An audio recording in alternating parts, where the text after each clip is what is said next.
Ever stared at a budgeting app and felt like you needed a PhD just to understand it? You're not alone. Today, we're diving into a question that pops up a lot. Is YNAB, you need a budget, just too darn complicated? For those unfamiliar, YNAB isn't your typical passive budgeting app. It's a methodology, a philosophy wrapped in software.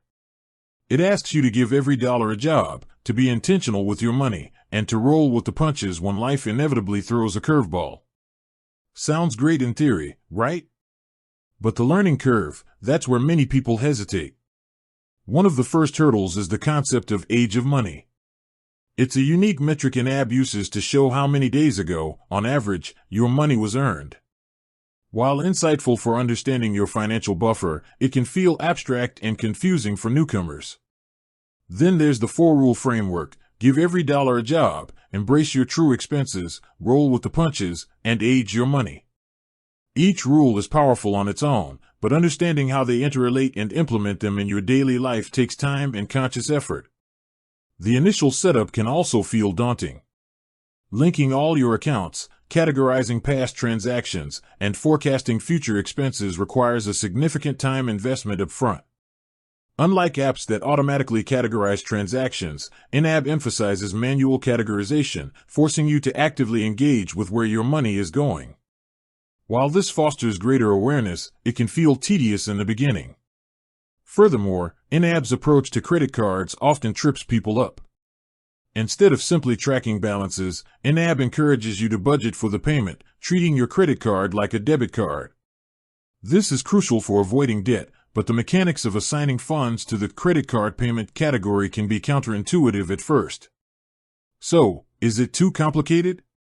The answer, like most things in personal finance, is it depends. For individuals accustomed to simpler budgeting apps that primarily track spending, YNAB's active management and rule-based system can feel like learning a new language. The initial learning curve is definitely steeper than many other budgeting tools.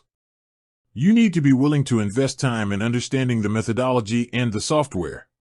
There are numerous resources available: YNAB's own extensive help documents, webinars, and a thriving online community, but navigating these resources adds to the initial effort.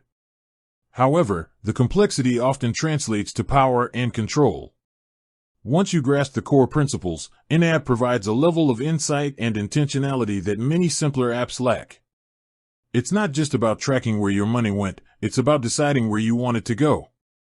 The 4 rules, while initially challenging, become a framework for making conscious financial decisions and building a more secure future. The manual transaction entry, while seemingly cumbersome, forces you to be present with your spending.